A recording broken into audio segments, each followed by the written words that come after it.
Atomic Habits by James Clear.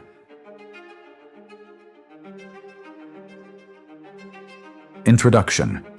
The first step toward lasting change. Welcome to the beginning of a journey toward real change. A journey that doesn't start with a sudden revolution, but with a single step, a small yet conscious choice. Atomic Habits by behavior science expert James Clear is not just another self-help book. It's a practical, simple, and profound guide to understanding how habits are built, how they are broken, and how small daily improvements can create a massive difference over the long term. Since its release, the book has gained worldwide popularity, translated into dozens of languages, and changed the lives of millions around the globe. Not because it promises magical leaps, but because it shows that change doesn't require a revolution, only a small commitment repeated day after day. James Clear writes not from a theoretical desk, but from personal experience. As a teenager, he suffered a severe injury to his face and brain during a sports accident, an injury that nearly ended his future. But he started from scratch, step by step, eventually discovering that true change isn't made by a single moment, but by the accumulation of small habits. This book is the essence of that journey, the product of years of observation and experimentation, of successes and failures, and of searching for a way to live with willpower that doesn't rely on temporary motivation, but on repeatable, buildable systems. Atomic Habits doesn't just tell you what to do. It teaches you why you do it, how to make your actions consistent, and how to build a system that reshapes your life from the ground up. Because every small habit could be the first building block of an entirely new life. The first law: make it obvious. The first law of behavior change is, make the habit obvious. We can't change what we don't see, which is why every real transformation begins with awareness. We must first observe ourselves, record our daily habits one by one, and look at them honestly and transparently. This is where the habit scorecard technique comes in. It's simply a list where we track everything we do throughout the day, marking a positive sign next to actions that serve us and a negative sign next to actions that harm us or take us further from the person we want to become. This simple exercise opens our eyes to the reality of our behavior and gives us the ability to distinguish the first step toward change. After observation comes planning. A habit that doesn't have a set time and place for when it will occur remains just an idea. Here, James Clear recommends the implementation intention technique, a straightforward formula. I will perform specific behavior at specific time in specific place. For example, I will read one page of a book after drinking coffee in the living room, or I will walk for 10 minutes after dinner in the nearby neighborhood. In this way, intention becomes action, and thinking turns into commitment. This can be further strengthened through habit stacking, which means linking a new habit to an already existing one. For example, after brushing my teeth, I will meditate. Or, after turning off my alarm, I will make my bed. This way, the new behavior becomes a natural extension of a familiar one. But clarity isn't complete without adjusting the surrounding environment, because habits don't arise in a vacuum. They are fueled by the things around us. If you want to read more, put the book in plain sight, not hidden on a distant shelf. If you want to exercise, keep your workout shoes visible. A smartly designed environment helps you act without needing extraordinary willpower. Instead of resisting temptation, remove it altogether. Make the bad habit invisible and bring the good habit closer to you. Clarity is the first step on the road to change. The second law, make it attractive. The second law of behavior change is, make the habit attractive. We don't perform behaviors just because we know they're good for us. We do them because we feel an internal desire pulling us toward them. That's why it's important to make a habit appealing to the mind and enjoyable to the soul. Habits are deeply tied to the dopamine cycle, the hormone linked to motivation and pleasure. It was once believed that dopamine is released only after receiving a reward. But modern science shows that dopamine starts to rise as soon as we anticipate the reward, during the craving stage. Therefore, if we want to build a new habit, we need to make that craving phase exciting, fun, and full of motivation. One effective method for doing this is called temptation bundling, a technique where you pair a habit you need to do with an activity you want to do. For example, after making my bed, I'll allow myself to watch an episode of my favorite show. Or, after completing a difficult work task, I'll enjoy my favorite coffee. This strategy can be further strengthened by habit stacking, linking a new behavior to an existing, familiar one, creating a natural chain that leads you towards the new habit automatically. Additionally, your social environment plays a crucial role in making habits attractive. We tend to imitate three groups of people: close ones like friends and family, the majority, also called herd behavior, and influential people we admire and want to emulate.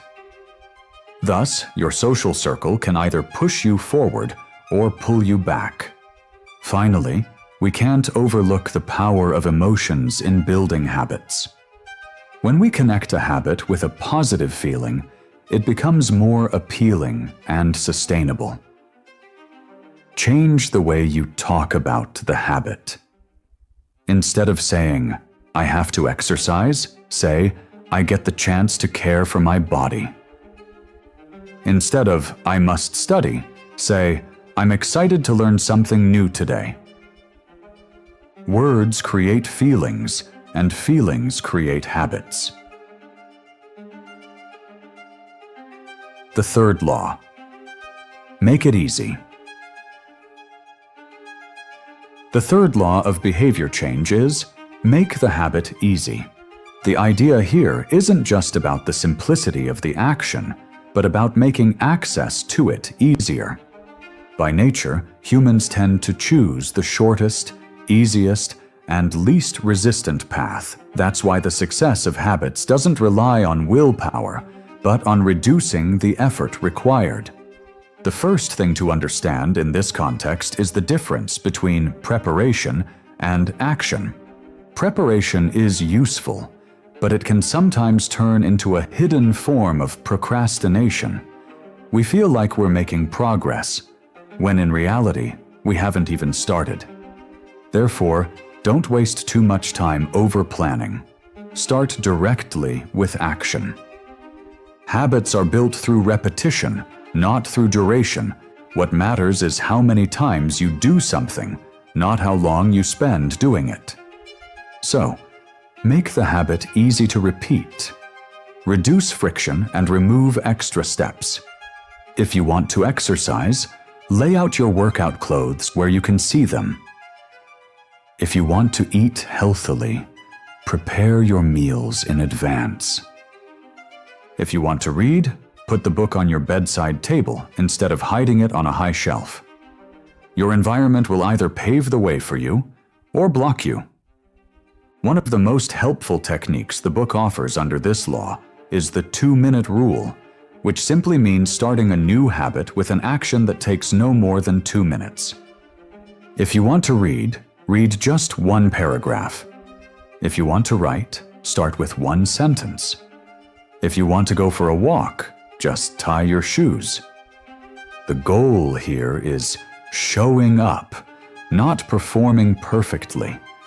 because just starting is enough to break through resistance, and often, once you start, you'll naturally continue without even realizing it. Finally, there's automation.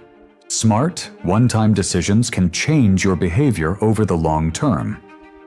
Examples include buying a comfortable mattress to improve your sleep, installing an app to block distracting websites, subscribing to a healthy meal delivery service, or setting up automatic salary deductions for savings.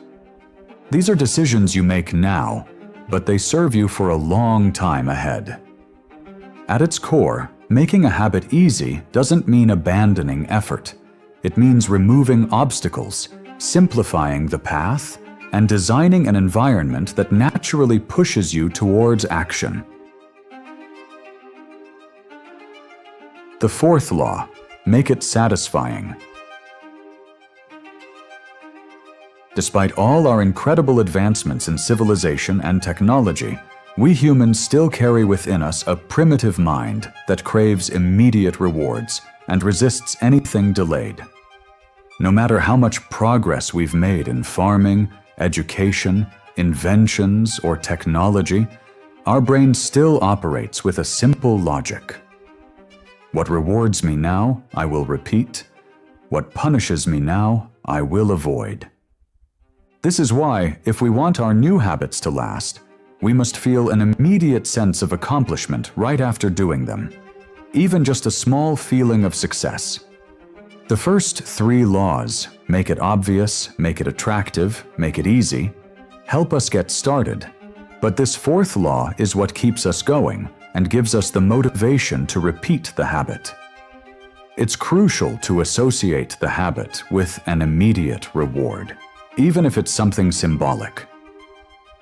A small note we write to ourselves, a moment of internal satisfaction, or a simple gesture tied to the feeling of success. One effective method is habit tracking. When we record our progress, we feel more satisfied, committed, and we get pulled into a positive psychological chain that we want to continue. Tracking makes the habit visible, attractive, and fun all at once, and it can be combined with other techniques like stacking and automation. Another important rule here is never miss twice.